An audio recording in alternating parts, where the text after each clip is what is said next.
पाकिस्तान की मौजूदा cricket team में ना सबसे बड़ा मीसना दो के कुछ लोग तो इसको सबसे बड़ा फ्रॉड भी कहते हैं, वो मोहम्मद रिजवान है। मोहम्मद रिजवान का आज मैं पोस्ट मैच प्रेसर सुन रहा। मोहम्मद रिजवान पता है क्या कहता है? कहता है देखें जी, चैंपियंस ट्रॉफी में जो कुछ हुआ, इस सीरीज में जो कुछ हुआ, सक्सेसफुल लोगों की तरह, कामयाब लोगों की तरह हम उसको पीछे रखेंगे। अब हम जाएंगे पीएसएल में और हम पीएसएल इंजॉय करेंगे। हमारे लिए बहुत बड़ा टूर्नामेंट है और उसमें हम कोशिश करेंगे कि हम अपनी आवाम में खुशियां बांट सकें। आवाम आपको माँ बहन की गालियां निकाल रही है सर। खुशियां तो बाद की बात है, पहले उनका मुंह तो बंद करा दो। माँ बहन की गालियां निकाल रही है आपको। मैं तो आपके साथ बहुत अच्छे तरीके से बात करता हूँ। और सालियो, ये सक्सेसफुल, और 3 मैचेस में आपका 60-70 स्कोर है टोटल।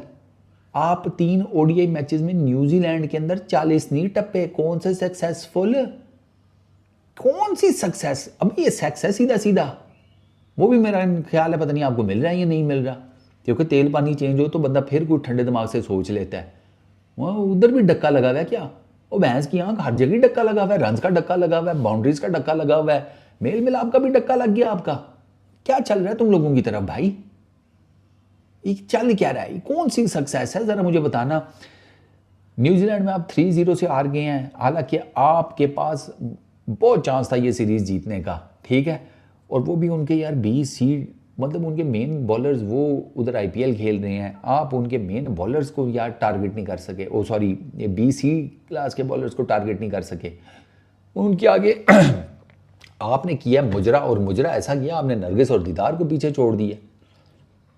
सारों नहीं देख, इनके हालात आपने देखे हैं ना बैटिंग में। सक्सेसफुल कह रहे हैं ये, कामयाब लोगों की तरह इनको पीछे छोड़ देंगे। अब कामयाब लोग जो होते हैं वो अपनी नाकामियों से सीखते हैं। किस ग्रोसरी वाले ने आपको कहा है कि कामयाब लोग जो हैं अपनी नाकामियों को पीछे छोड़ देते हैं, उनके ऊपर कंबल डालकर तो उनको किसी नदी में बहा देते हैं? वो अपनी नाकामियों से सीखते हैं। दुनिया का जो बड़ा कामयाब आदमी है उसने ना, रिजवान भाई, कप्ताना मेरी जाना, मेरे चड्डे खोल ले वो ना, वो अपनी नाकामियों से सीखते हैं। जाकर कभी किसी की ऑटोबायोग्राफी पढ़ लो। दुनिया के किसी भी बड़े इंसान जिसने दुनिया में कुछ चीज़ें चेंज की हैं, वो स्पोर्ट्स की फील्ड है, सियासत की है, फ़िलासफ़ी की है, मेडिसन की है, किसी साइंस एंड टेक्नोलॉजी की है, कोई भी फील्ड है, उसमें किसी बंदे ने कामयाबी हासिल की है तो उसने अपनी नाकामियों को हमेशा मेंशन किया है। एक आप हैं, लेग साइड के अलावा आपसे खेला नहीं जाता। आप इंटरनेशनल क्रिकेट में सर्वाइव सिर्फ इस वजह से कर रहे हैं कि आप पाकिस्तान की क्रिकेट टीम में खेलते हैं, वरना मैं आपको बता रहा हूँ रिजवान भाई, आपको तो कोई अपनी डोमेस्टिक की टीम में ना डाले। गोडा रख कर लेग साइड पे पेल दो। ये क्रिकेट है आपकी, ये बैटिंग है। और मज़ेदार बात ये है, वो एक बंदा था, वो चढ़ गया खजूर के दरख्त के ऊपर, आधे पे जाके उसकी फट गई। अब वो ना ऊपर जान जोगा ना नीचे जान जोगा, डर गया ना। तो नीचे ना रिजवान भाई जैसा सियाना खड़ा था। उसने पता है क्या कहा? उसने कहा तुम लोग ऐसा करो कि रस्सा फेंको इस बंदे की तरफ ऊपर, ये अपनी कमर से बांधे, फिर मैं तुम्हें बताता हूँ आगे क्या करना है। वो जो उसके बेचारे के गरीब के रिश्तेदार थे, उन्होंने मस्सा किसी तरीके से रस्सा उस तक पहुँचाया, उस बंदे को कहा अपनी कमर से बांध लो, बांध लिया जी। नीचे अब खड़े हैं, ये शाना उनको कहता है अब ऐसा करो सारे रस्सा पकड़ो और एक ज़ोरदार झटके के साथ नीचे खींचो। उन्होंने कहा अच्छा चलो करके देख लेते हैं। उन्होंने इस तरह किया, वो जो ऊपर था ना वो आकर ज़मीन पर गिरा, गर्दन के बल गर्दन टूट गई, वहीं मर गया। वो उसके रिश्तेदारों ने पकड़ लिया कि अबे साले ये कौन सा तरीका था जिसके तू कह रहा था कि मैं तुम्हारा बंदा नीचे ले आऊँगा। तो आगे से ये रिजवान भाई जैसा बंदा पता है उसे कहता है यार तरीका तो यही था, कल मैंने इसी तरीके से वो कुएं में से कुत्ता निकाल लिया था। कुएं में से कुत्ता निकालने की जो स्ट्रेटजी है वो खजूर के ऊपर लटके हुए बंदे के साथ करोगे तो फिर वही होगा ना। आपका भी वही वाला हिसाब है। क्या आपको एक स्ट्रेटजी आती है, अब आप उसी स्ट्रेटजी से कुत्ता भी निकाल रहे हैं कुएं में से और बंदा भी खजूर से निकाल रहे हैं। कुत्ता तो जिंदा बच जाएगा, बंदा नहीं बचेगा। घुटना रखो लेग साइड पे, घुटना रखो लेग साइड के ऊपर। आउटसाइड दी ऑफ स्टंप गेंद को क्या करेंगे? 2 मरतबा आप इसी तरीके से आउट हुए हैं लेग साइड के ऊपर पेलने के चक्करों में। ऑफ साइड की आपकी गेम ही कोई नहीं है। शॉर्ट कवर लगाओ, शॉर्ट मिड विकेट लगाओ, शॉर्ट लेग लगाओ, ये 3 फील्डर लगाओ, रिजवान भाई का डक्का लग जाता है। बैटिंग ही नहीं होती इनसे रन ही नहीं निकलते, फिर ये बड़ा शॉट मारने की कोशिश करते हैं। ये आपकी टोटल क्रिकेट है, गैप्स आपसे नहीं निकाले जाते, सक्सेसफुल। और ऊपर से नंबर 4 की पोजीशन है आपके पास। यार कुछ शर्म करो यार रिजवान भाई, कुछ शर्म कर लो यार, नीचे आ जाओ यार, छठे सातवें पर आकर बैटिंग कर लो।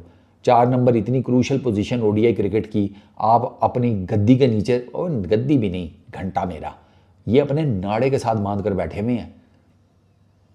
रिजवान से नंबर 4 की पोजीशन ले लो, रिजवान भाई मार धाड़ पर आ जाए, खून खराबा हो जाए, नंबर 4 की पोजीशन। और इतनी क्रूशल है क्योंकि नॉर्मली ओडीआई क्रिकेट में आजकल क्या हो रहा है, नंबर 4 की पोजीशन बैटिंग के ऊपर ना नॉर्मली आती है 10-15 ओवर 20 ओवर्स। तो उसमें आपने क्या करना होता है कि आपने मिडिल ओवर्स को भी लेकर चलना होता है।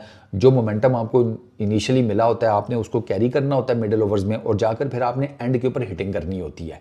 इस वजह से नंबर 4 की पोजीशन बहुत ज़्यादा क्रूशल होती है। आप चेक करें ना ज़रा, नंबर 4 के ऊपर टीम इंडिया में श्रेयस अय्यर आता है, बाकी तो छोड़ दो, ये पड़ोस में श्रेयस अय्यर आता है। और अय्यर की बैटिंग जाकर देखें ज़रा, ट्रांसफॉर्मेशन नज़र आती है, ट्रांजिशन नज़र आती है, उसका वर्कआउट, उसकी मेहनत, उसने जो अपने आप को मारा है वो नज़र आता है उसकी बैटिंग में। इधर हमारे रिजवान भाई आते हैं और रिजवान भाई आकर क्या हगते हैं, फिर वो आपके सामने ही है। ना बैटिंग है, ना जिसे कहते हैं कोई टेक्निक है, और कप्तान भी है, कप्तान भी है ये बंदा। वो ऑस्ट्रेलिया और साउथ अफ्रीका वाली सीरीज़ मैंने सही कहा था, हमारे गाटे फिट हो जानी है, और वो हमारे गाटे फिट हो गई है कि यार हम बुरे तरीके से न्यूजीलैंड से हार गए, चैंपियंस ट्रॉफी हार गए, ट्राई नेशन सीरीज़ हार गए, और अगला हमें कह रहा है कि पीएसएल आने वाला है, पीएसएल में आप लोगों को खुश करेंगे। कैसे खुश करोगे सर, क्या करोगे पीएसएल में ऐसा, ज़रा बताना। फट्टा विकेटों के ऊपर बॉलर्स को कूट लोगे तो आपको लगेगा कि भाई बड़ा आपने काम कर दिया। फिर जब आप इंटरनेशनल क्रिकेट में जाओगे तो अगले आपकी सुत्थन उतार कर ना आपके मोढे पर रख कर मारेंगे आपके पिछवाड़े के ऊपर बल्ले, और आपको भगाएंगे कि भागो भैंस की आंख तुम्हारी ऐसी की तैसी। वो फुद्दू लगा हुआ है, खैर आपका तो लगा ही हुआ है सबका, हमारे तो दिमागों को आपने फुद्दू लगा दिया, फंगस लगा दी है। कसम खुदा की यार, किधर आ गए हो क्रिकेट में यार, कोई काम धंधा नहीं है, इतने पैसे कमा लिए, छोड़ दो यार, कोई और जाके काम धंधा कर लो। अबे दर्जी की दुकान खोल लो, ईदों के 2 सीज़न तो आपके तगड़े किस्म के निकल जाएंगे। कोई गाड़ी के टायरों की कोई शॉप खोल लो, कोई और कारखाना खोल लो, कोई प्लास्टिक का सामान बेचना शुरू कर दो। सारी दुनिया में प्लास्टिक चल रहा है, आप भी बेचना शुरू कर दो, कोई और काम कर लो यार, छोड़ दो क्रिकेट की जान। कामयाब लोग अपनी गलतियों को पीछे छोड़ देते हैं। बंदा ना वही नाकामियाँ जो आप पीछे छोड़ने के चक्करों में है ना, उठाकर आपके पिछवाड़ों पर फिट कर दे। कसम अल्लाह पाक की, शर्म तो नहीं आती वैसे इस किस्म की बातें करते हुए। एक तो करते भी कुछ नहीं है, ऊपर से महात्मा गांधी अलग से बनने के चक्करों में होते हैं। बल्कि ये तो कायदे आज़म बनेंगे ना, गांधी तो दूसरा, हाँ ये कायदे आज़म बनेंगे। ये हमारा कप्तान है, हमें पीएसएल के लॉलीपॉप दे के चला गया। 3-0 से हम सीरीज़ आ रहे हैं, बता के भाई हमारी बैटिंग में कहाँ फ्लॉस हैं, बॉलिंग में कहाँ गलती हुई है, फील्डिंग, पीएसएल का लॉलीपॉप दे के चला गया यार। सही है चल, इस वीडियो में इतना ही यार, अपना ख्याल रखना, हमारा रोना धोना तो चलते ही रहेगा। Peace out.